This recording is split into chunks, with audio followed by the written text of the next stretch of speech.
ایسے سب بڑی انٹرسٹنگ کی سچویشن ہے اس میں جو آج جواز پیش کیا گیا اس میں سائفر کا بھی بتایا گیا کہ سائفر کے ساتھ کھیلا ہے انہوں نے. اب دوسری جانب یہ بھی تو ہے کہ آپ ہی کے جو عدلیہ ہے وہ یہ کہہ چکی ہے کہ cipher was nothing and cipher was zero, تو پھر اسی کو آپ جواز بھی تو دے رہے ہیں کہ جی یہ سب کچھ ہوا تو ہم اس کے تحت پابندی بھی اچھا بہت ساری کیسز کے اندر جو اس میں مخصوص نشستوں کے حوالے سے فیصلہ آیا اور اس میں حکومتی وہ بات وہ ہوتی ہے کہ جو فیصلہ اپنے حق میں نہیں آتا اس کے اوپر بڑی آگ بگولا نظر آئی.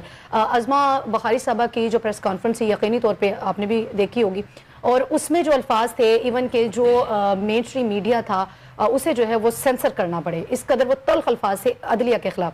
سوال میرا یہ ہے کہ جب فیصلہ اپنے حق میں آئے تو وہ سب گڈ ہے, آل از ویل, اور جب وہ اپنے خلاف آ جائے تو پھر اس میں آپ وہ تنقید بھی کریں تو وہ تنقید بجائے.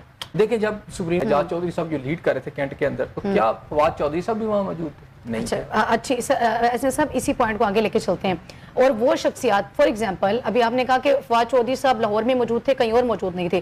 وہ سنم جاوید صاحبہ کا تو سب کو پتا ہے کہ وہ لاہور میں موجود تھی, ویڈیوز موجود ہیں, مین اسٹریم میڈیا پہ سارا دن چلتی رہی, وہ سب کو پتا ہے وہ لاہور میں موجود تھی. ابھی جو کل والا کیسز ہے وہ کہیں گجرانوالہ کا ہے, کوئی سرگودا کا ہے, کہیں بہاول نگر کا ہے. اب ایک ہی شخص 10 جگہ پہ تو موجود نہیں ہو سکتا نا. یہ کورٹ اسی لیے تو اس کو سن رہی ہے سب کہ اس وقت پی ٹی آئی بطور جماعت جو ہے وہ اس کے اوپر بے شمار یا اس کے جو لوگ ہیں ان کے اوپر بہت سے ایسے کیسز ہیں جسے ہم بڑی آسانی سے یہ سیاسی انتقام کہہ سکتے ہیں یا سیاسی کیسز کہہ سکتے ہیں. نہیں, اس کو سیاسی انتقام نہیں کہہ سکتے. بالکل نہیں ہونی چاہیے. یہ ماضی میں ہم نے یہ نواز شریف صاحب کی جو بیانات ہے وہ ہم بھی اس کو ریپیٹ نہیں کر سکتے, وہ ابھی بھی آن ریکارڈ ہے. میں نے کہا ایک ہوتا ہے آپ کے گھر میں کوئی آ کے توڑ پھوڑ کرے, آپ کا سامان اٹھا لے. مجھے اپنے گھر کی رکھوالی کرنی چاہیے, اور میں نے اگر سیکیورٹی تعینات کی ہوئی ہے نا تو پھر مجھے اس کو الرٹ کرنا چاہیے. میں آپ سے صرف یہ ہو جائیں, نہیں اب اتنی بڑی سطح پہ تو لوگ لیکن اندر بھی کچھ لوگ شامل تھے نا.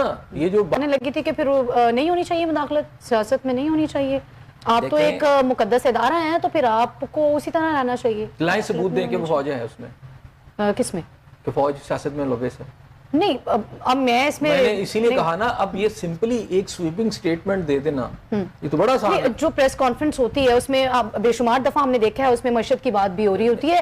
اب بتائیں ایک مقدس ادارہ ہے اس کا کیا کام ہے؟ نہیں, یہ پوائنٹ آپ خود لے رہی ہیں. اب معیشت کی بات ہو رہی ہے. میں نے ابھی کہا کہ گورنمنٹ کا یہ پوائنٹ آف ویو ہے, تو میں نے بانی پی ٹی آئی نے مذاکرات کس کے ساتھ کرنا ہے؟ پانی پی ٹی آئی نے آپ کو سول گورنمنٹ کے ٹھیک ہے نا, لیکن مذاکرات کہاں سے آ رہی ہے اور کون اس کو ایکسپٹ نہیں کر رہا؟ وہ تو خود پیشکش کریں کہ میرے ساتھ مذاکرات. کس کے ساتھ کرنا؟ آج بھی 3 جگہ نہیں, تو ریاست کو جو چلانے والے لوگ ہیں جو حکومت میں ہیں ان کا تعلق اس کیس سے کوئی نہیں ہے, تو کل اتنی چیخوں کی آواز کیوں آ رہی تھی عدت مین کا کیس کے حوالے سے بھی؟ دیکھیں وہ پولیٹیکل لوگ کرتے ہیں. پولیٹیکل لوگوں کو کیا ضرورت ہے؟ ریاست نے تو کیس ہی نہیں بنایا. ریاست کو چلانے والے کیوں اس کے اوپر آ کے مریم نواز صاحبہ کے حوالے سے بہت ساری پولیٹیکل جو ہے مشغافیاں وہ اس وقت عوامی مسائل ہیں ان کے اوپر, چونکہ نہ تو اپوزیشن کو تو ضرورت بھی نہیں ہے, لیکن کیا حکومت کی تو اس وقت جو ہے وہ ذمہ داری ہے کہ وہ ان تمام مسائل کو دیکھے. آپ سمجھتے ہیں کہ حکومت جو ہے وہ انتشار اسی قسم کے جو سیاسی انتقام کہہ لیں یا وٹ ایور اسی سے باہر نہیں آ رہی, تو پھر عوامی مسائل کو کس نے دیکھنا؟ جی بالکل, نہ تو آپ کی اپوزیشن آ رہی ہے عوامی مسائل کی, وہ میں آپ کو بتا چکی ہوں کہ اس کا تو یہ پوائنٹ ایجنڈا ہی نہیں ہے نا, اس کو تو نکال, ایجنڈا ہی نہیں ہے, جس کی ذمہ داری ہے اس کی بات کرتے ہیں.